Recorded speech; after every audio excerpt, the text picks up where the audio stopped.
International standards తో latest టెక్నాలజీతో quality education అందిస్తుంది the creek planet schools and Ambitus world schools.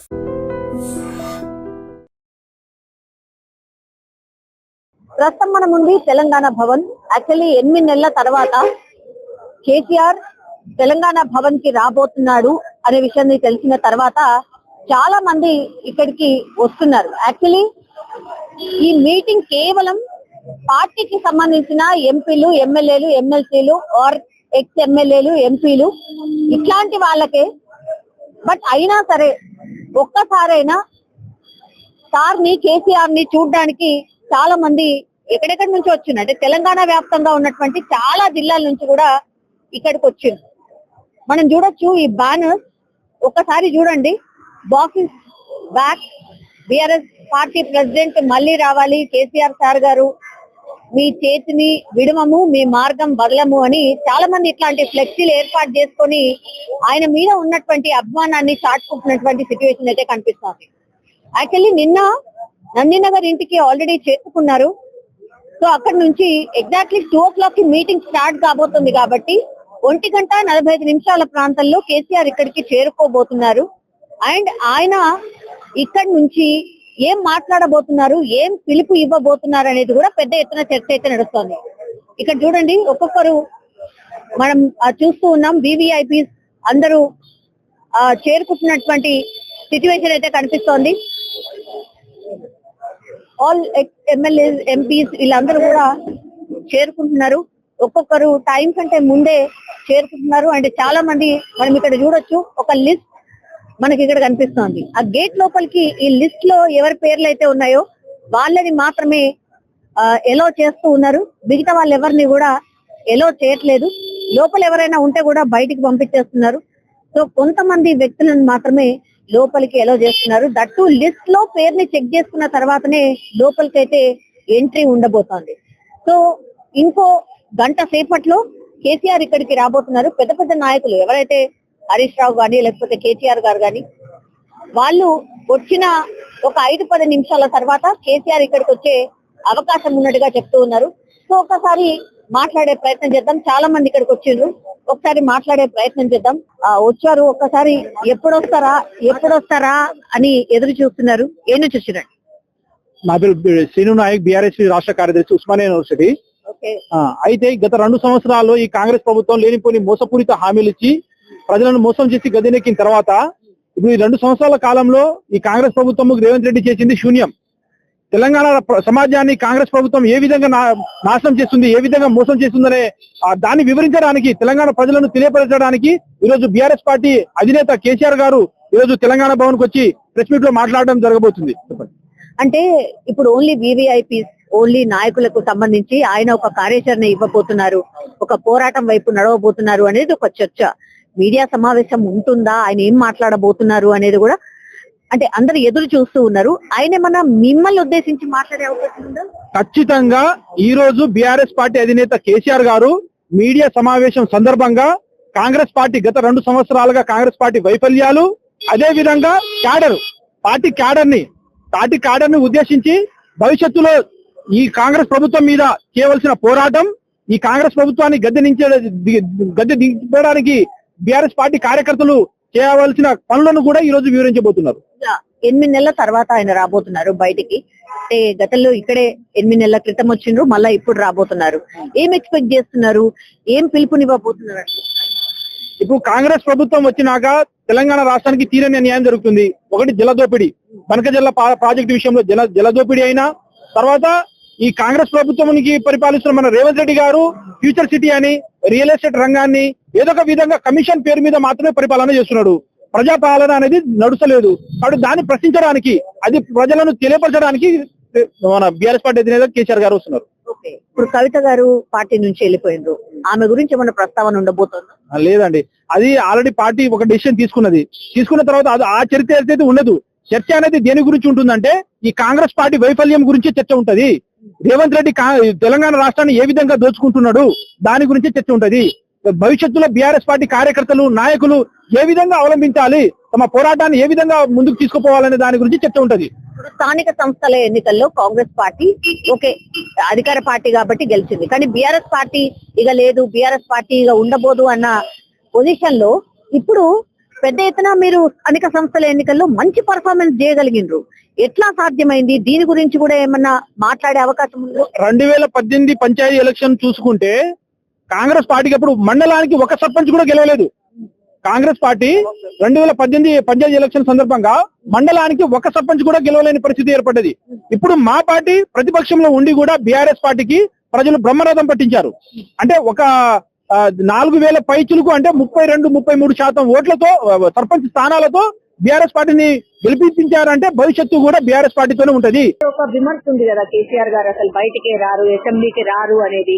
మరి ప్రజలందరూ ఎదురు చూస్తలేరా కేసీఆర్ గారు మా గురించి పోరాటం చేయాలని? మేడం, ఆరోగ్య కారణాల రీత్యా ఎవరికైనా ఏదైనా ఉంటే ఆయనకి ఇప్పుడు ఏజ్ కూడా చూసుకోవాలండి, వయసు కూడా చూసుకోవాలి.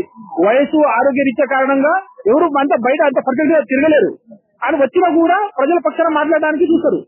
ఇప్పుడు ఆయన కూడా వచ్చింది కూడా దేనికోసం, ఇన్ని రోజులు జాబ్ వచ్చింది కాబట్టి ప్రజలకు మనం తెలియజేయాల్సిన అవసరం ఉన్నది. ప్రజలు మనకు బాధ్యత ఇచ్చిర్రు, ప్రతిపక్ష హోదాలో కూర్చోబెట్టినా మన ప్రజల కోసం పోరాటం చేయాలి కాబట్టి ఆ విధంగా ముందుకొచ్చి ప్రభుత్వాన్ని ప్రశ్నించడానికి ముందుకు వస్తున్నారు. ప్రభుత్వం యొక్క వైఫల్యాలను ప్రజల ముందు ఉంచడానికి ముందుకు వస్తున్నారు. మొదటి నుంచి ఈ రోజు వరకు ప్రజల మనుగడ కోసం పనిచేసింది, రేపు కూడా ప్రజల మనుగడ కోసం పనిచేయాలి. అందుకోసం ఈ వాటర్ విషయం అనేది తప్పకుండా కేసీఆర్ బహుశా ఈ రోజు మాట్లాడుతుండొచ్చు. యూటీ మరి మీరు అందరు మాట్లాడితే సంతోషమే. ఏ సబ్జెక్ట్ ఒకటి కేసీఆర్ గారు ఆయన ఒక చైతన్య చక్రవర్తి, ఆయన ఒక చాణక్యుడు, ఆయన ఒక హిట్లర్. ఏ పదం పెట్టినా కూడా అలాంటి విజ్ఞానవంతుడు ఈ భారత రాజకీయాల్లో మనకు కనబడు. అంత గొప్ప తెలివితేటలు ఉన్నటువంటి కేసీఆర్ గారు ఎప్పుడు ఎక్కడ తీసుకుంటాడు, ఎందుకోసం ఆగిండు, ఇప్పుడు ఎందుకోసం వస్తుండు, ఏం జరగబోతుంది అనేది ఆయన నోటి నుంచే మనం విందాం. మనం ఊహించుకుంటంత గొప్పలం కాదు అని నా అభిప్రాయం. నాయకులను మాత్రమే కలవబోతున్నారు అని అంటున్నారు.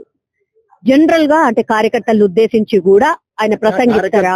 ఉద్దేశించి సమావేశం అయ్యే స్థలం కాదు ఇది. కేసీఆర్ గా ప్రజలను ఉద్దేశించి మాట్లాడతారు అని అంటే మొత్తం ఈ జూబ్లీ సరిపోదు. ఆయన మాట్లాడతారు తప్పకుండా. బహుశా ఎల్బీ స్టేడియంలోనో, నిజాం గ్రౌండ్ లోనో, ఇంకెక్కడోనో స్థలం చూసుకొని తొందరలో మీటింగ్ పెడతారు. అట్లాంటిది ఏమి ఉండదు. కానీ ప్రస్తుతానికి మనం ఏం చేద్దామని ఒక చర్చలు జరిగే అవకాశం ఉంది కాబట్టి అది ఇంటర్నల్ మీటింగ్ గా నాయకులను కలిసే అవకాశం ఉంది కాబట్టి నాయకులను కలుస్తారు. ప్రజలను తొందరలో కలుస్తారు. ఆయన నుంచి వార్త వస్తుంది. అట్లానే ఉంది. ఆయన 100% స్టిఫ్ ఉన్నాడు. కార్యకర్తలకు దిశానిర్దేశం చేయబోతున్నాడు. నిన్నటి వరకు కూడా ఇక కథం అయిపోయింది, బీఆర్ఎస్ పార్టీ లేనే లేదు, ఇక అయిపోయింది, కథ అయిపోయింది అంటే మళ్ళొకసారి స్థానిక సంస్థల తర్వాత ఒక్కసారి బౌన్స్ అయింది బీఆర్ఎస్ అనేది. సముద్రము మౌనంగా ఉన్నన్ని రోజులు అది పనికిమాలిన సముద్రం కదలేదు మెదలేదేంద్రా అనుకుంటారు. ఉప్పెన వచ్చిన రోజునే తెలుస్తుంది దాని ప్రతాపం, ఆ విశ్వరూపం ఎట్లుంటది అనేది. ప్రజలు మాట్లాడిన అన్ని నాయకులు అనుకున్నాయి అన్ని వాస్తవాలు కాకపోవచ్చు. కాబట్టి తొందరలోనే కాంగ్రెస్ పార్టీ చేసినటువంటి తప్పుడు ప్రచారాన్ని భూస్థాపితం చేస్తూ ప్రజలను చైతన్యపరచడానికి బీఆర్ఎస్ అధినేతగా తనంతో కార్యక్రమం ఇవ్వబోతున్నాడు. తప్పకుండా ఆ కార్యక్రమం విజయవంతంతో ప్రజలు తొందరలోనే అర్థం చేసుకుంటారు. Thank you. ధన్యవాదాలు. టీఆర్ఎస్ భవన్ దగ్గర మనం ప్రస్తుతం ఉన్నాం. చాలా మంది కూడా ఎక్కడెక్కడి నుంచి వచ్చారు, ఒకసారి మాట్లాడదాం ఎందుకు వచ్చారు ఏంటి అనేది. మీరేం నుంచి వచ్చారు? అది ఉమ్మడి నల్గొండ జిల్లా తుంగతుర్తి కాన్స్టిట్యున్సీ, అక్కడి నుంచి వచ్చింది. నీళ్ల పోరాటం అంటే కృష్ణా జలాలు కూడా మీ నుంచి పక్క నుంచి పోయినా మీకు లాభం జరగలేదు. దాని గురించి ఈ రోజు పర్టికులర్ గా కేసీఆర్ గారు మాట్లాడబోతున్నారు అనేది పెద్ద ఎత్తున చర్చ. అది కాకుండా ఇంకేం చెప్తారనుకుంటున్నారు? గతంలో తెలంగాణ ఉద్యమం పాట ఉంది, తలాపున పారుతుంది గోదావరి మన ఊరు మన చిలక ఎడారని.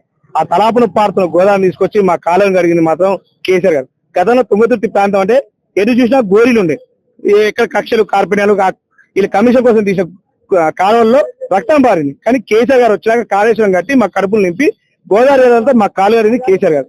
దయచేసి కేసీఆర్ గారు పోయినాక ఏం బంధం ఏంటంటే మేము అనుభవించినాం. కాళేశ్వరాన్ని కుట్ర చేసి కూడగొట్టిన ఈ దద్దముల వల్ల మేము నష్టపోయినాం. మా తాగునీరు మా సాగునీరు బంద్ అయిపోయింది. గతంలో 3 లక్షల రూపాయలు ఉన్న భూమి 30 లక్షల రూపాయలు చేసింది కేసీఆర్ గారు.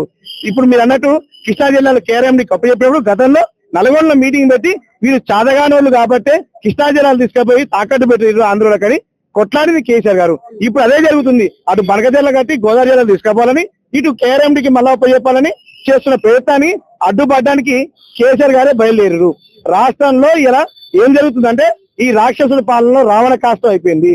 24 నెలల కాలంలో ఏం జరిగిందంటే 24 నెలల కాలంలో ఇలా మా పార్టీలో గెలిచిన తీసుకుపోయి మా ఎమ్మెల్యేలు కాదని ఇది వాళ్ళు కాకుండా ఇటు కాకుండా ఎక్కడ ఉన్నారు వాళ్ళు, ఏ పొజిషన్ లో ఉన్నారు? 10 మంది ఎమ్మెల్యేలు స్పీకర్ గారు నిజంగా రాజ్యాంగబద్ధంగా ఉన్న స్పీకర్ గారు మా ఎమ్మెల్యేలు అంటారు కదా, మీటింగ్ రావాలి, మేమే ఇక్కడ సన్మానం చేసి లోపలికి తీసుకుపోతాం. ఏం జరుగుతుంది రాష్ట్రంలో? రాజ్యాంగం నడుస్తుందా? వ్యవస్థలు నడుస్తున్నాయా? మన జూబ్లీ సెలక్షన్ లో మొత్తం ఈసీగా కొలాప్స్ అయిపోయింది. ఎవరు బాగున్నారు ఇక్కడ? ఏ వర్గం బాగుపడింది? దయచేసి ఈ రాష్ట్ర ముఖ్యమంత్రికి గతంలో మంత్రిగా చేసిన అవకాశం పరిపాలన చేసిన ఈ రాష్ట్ర ముఖ్యమంత్రి గతంలో ఒకసారి మంత్రిగా చేసిన రివ్యూలు పోయినా లేవు. ఎప్పుడు దందాలు, రియల్ ఎస్టేట్ వెంచర్లు అవి చేసింది కాబట్టి ఇప్పుడు ఏది చేసినా పేదోడు ఇల్లు కూడా కొట్టాలా, పేదోడు కాడ వసూలు చేయాలి. And for more videos, Please subscribe to iDream. Please subscribe to iDream. Please subscribe iDream. And please subscribe to iDream. For more videos, subscribe to iDream. please like, share and subscribe to the channel. Congratulations, iDream. Subscribe to iDream. Subscribe to iDream. So subscribe to iDream Media. iDream ki iDream team andarki huge congratulations. Please subscribe iDream Media. Please subscribe to iDream. Subscribe iDream. Please subscribe to iDream. iDream అంటే నా కళల channel subscribe చేసుకున్నారు, నోరు తిరుగుతలేదు, మీరైతే గంట గుర్తు కొట్టండి. For more such videos, please subscribe to iDream. Subscribe to iDream. Please subscribe to iDream. Please subscribe iDream Media. Please do subscribe to iDream. Please subscribe to iDream Media. For best entertainment and information, please subscribe iDream. And don't forget to subscribe to iDream.